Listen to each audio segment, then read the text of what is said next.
Yo, what's going on, y'all? You're tuning into another Mario Ramon discussion. Happy Sunday to you. I pray you are having a great day. And today, our topic is going to be about a Netflix special. It's really good.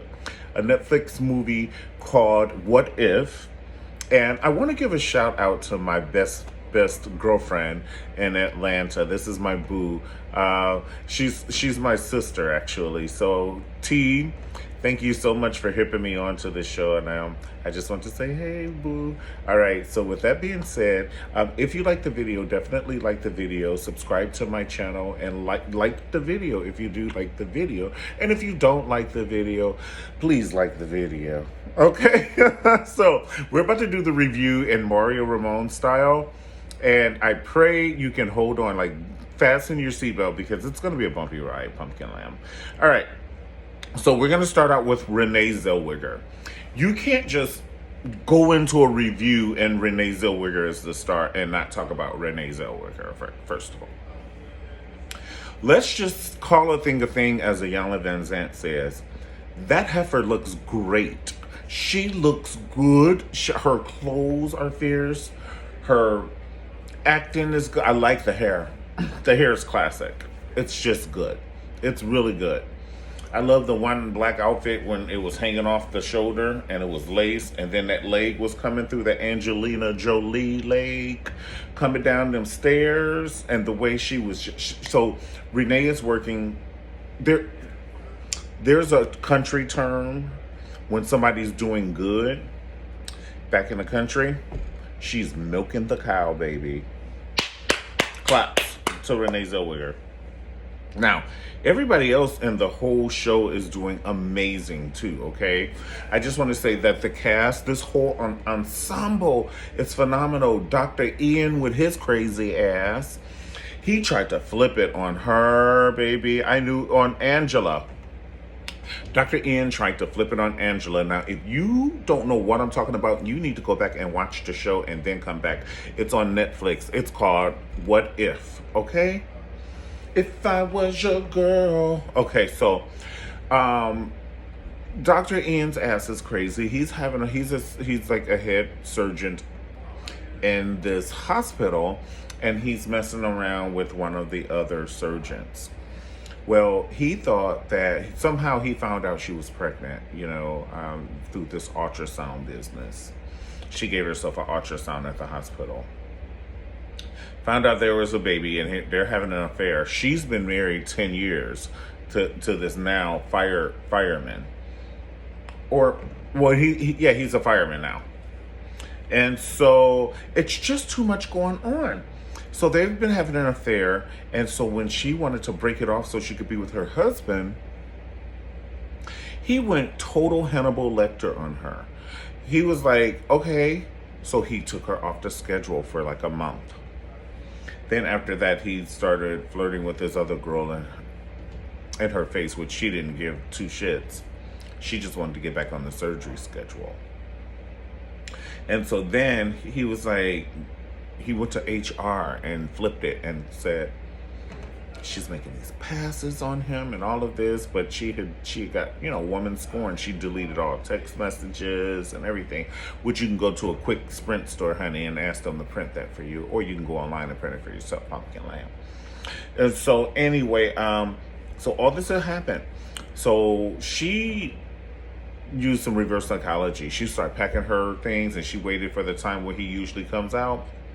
Her phone was on record, baby, and she broke it down.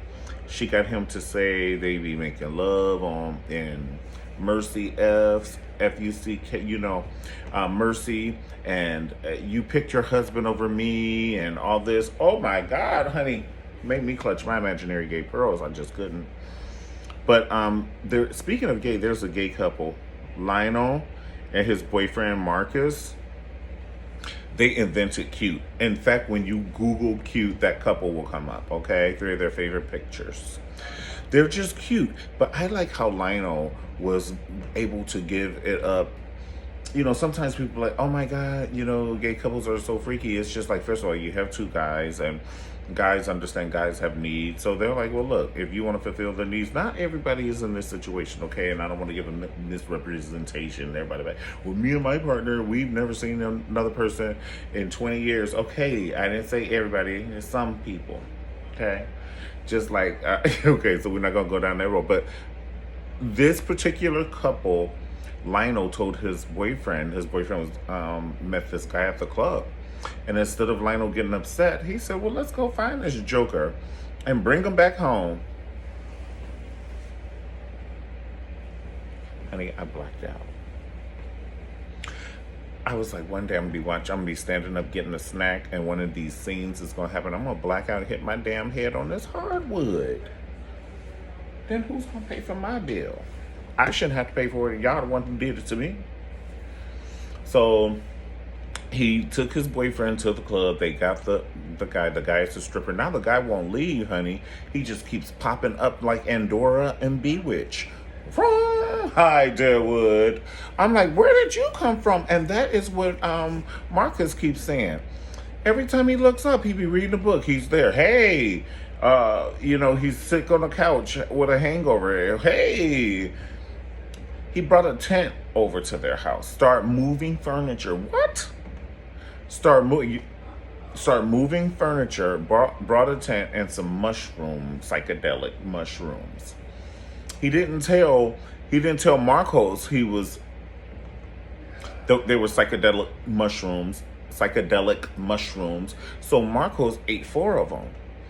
And then he was like, started hallucinating. And then he was like, dude, did you eat those things? Whatever he called them. And he was like, yeah. He said, how many you eat? He was like 4? Shit, let me eat 4 real quick so I can be on the same road trip you on. They start painting the house, honey, when that stuff start kicking in. I just can't imagine once Lionel gets home what's going to happen, honey. I just can't imagine. But Lionel's so damn cool, he might just get a whole bucket of paint and just start slinging it on the other wall. Oh my God, my Cassidy got fired and she cursed out she cursed out Lisa. Cassidy and Lisa are friends. So we can get into the story. So Lisa and Sean are married. They were the cutest little couple. They were almost as cute as Lionel and Carlos, but Lionel and Carlos, they worked it out. But Ann and Sean are they're not working it out. Lisa and Sean. My bad. Lisa and Sean are not working it out because, I don't know. It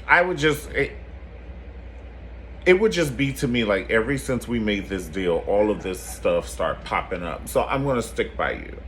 It never has popped up before. No ex-girlfriends have popped up, and you never held nobody's hand at a cafe. You never met anybody at our bench and all this. Nothing has ever popped up, and it's just coincidence that after our deal, all these things are popping up. So in my mind, I would be like, it's this bitch.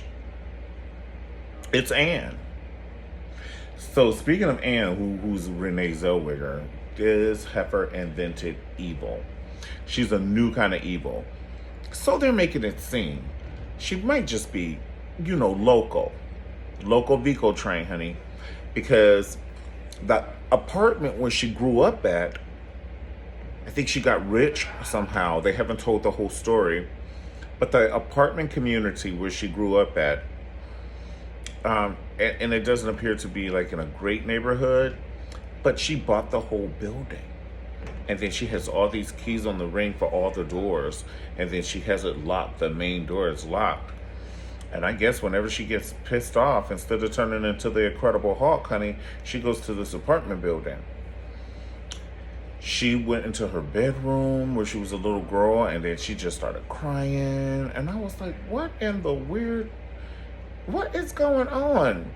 I'd be scared for many reasons. Spiders, rats, vagrants. I ain't got time for this. And she up there by herself with her 88-pound self. She propositioned this couple. She meanings and propositioned Lisa and Sean. So Sean's a bartender, and Lisa's she's kind of like this. She's in the medical field, and she's trying to get funding for this medicine that she's pushing. She's invented, or she's trying to help people. Well, Anne figures it out, and she's like, I'm going to use them and I'm going to break them up. It's just a rich game, honey. Some people play tennis, but when you got that kind of money, honey, you got bored with tennis in the 8th grade.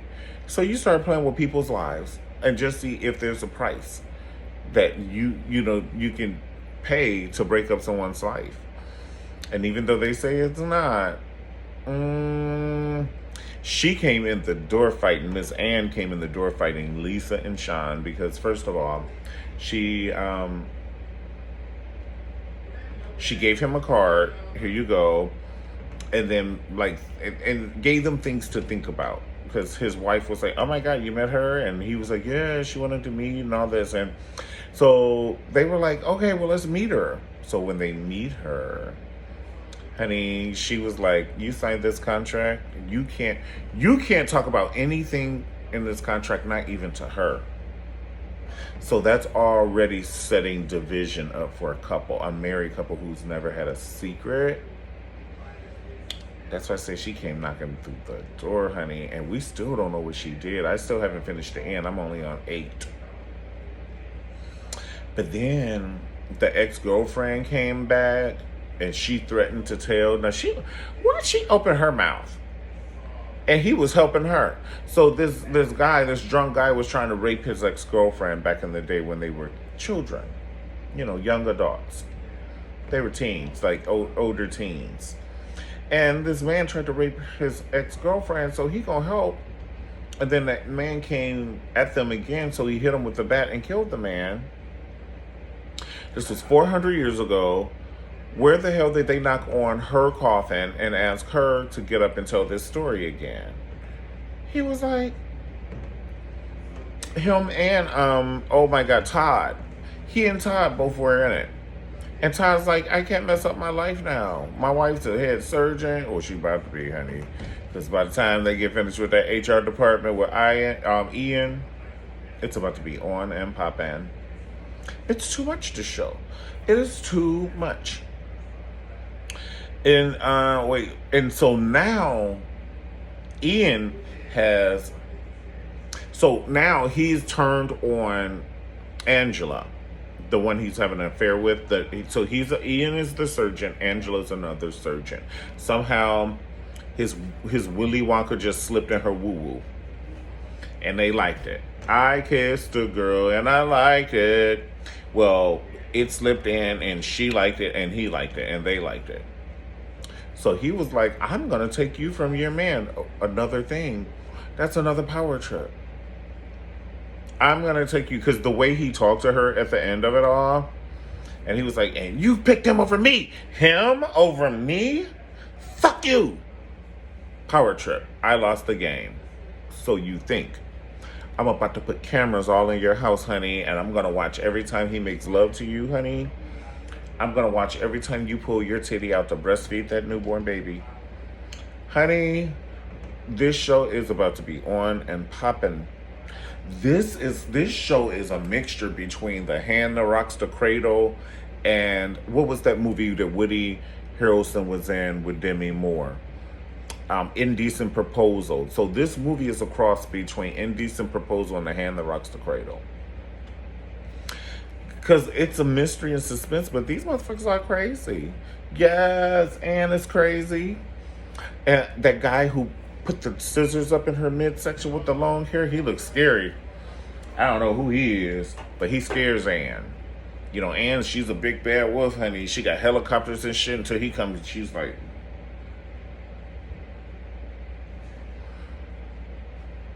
She don't say a word. She be wearing them clothes. Them clothes be talking for her. Ooh, that Anne is evil. I want to know, because they won't let us know what they did the first night. I have got to find out what happened the first night. It just can't be a secret like Charlie on Charlie's Angels. We never saw his face. Everybody wanted to see Charlie's face, and they was just talking to this box. I don't need that much mystery in 2020. Just tell me who it is. Tell me what they did. I need a story, honey. I need it to unveil. I don't want to be guessing. What did they do the first night? I want to know what Sean and Ann did the first night. But whatever it was, it's something that pissed him off because he had hit a wall. Ooh, you know she evil. She probably had him like, I don't know, fuck a moose or something. She's crazy. She is crazy. All right, guys. If you liked the video, definitely like the video. And once again, if you did like it, subscribe to my show and pass it on, email it to your friends and everything. And I'll see you next time. I pray we do another recap on What If. But I only have like about 2 more shows, so maybe I'll watch those 2 shows and it will inspire me to do another show on What If on Netflix. All right, guys, my name is Mario Ramon. Happy Sunday, and I pray that you continue to have a great rest of the day. Peace.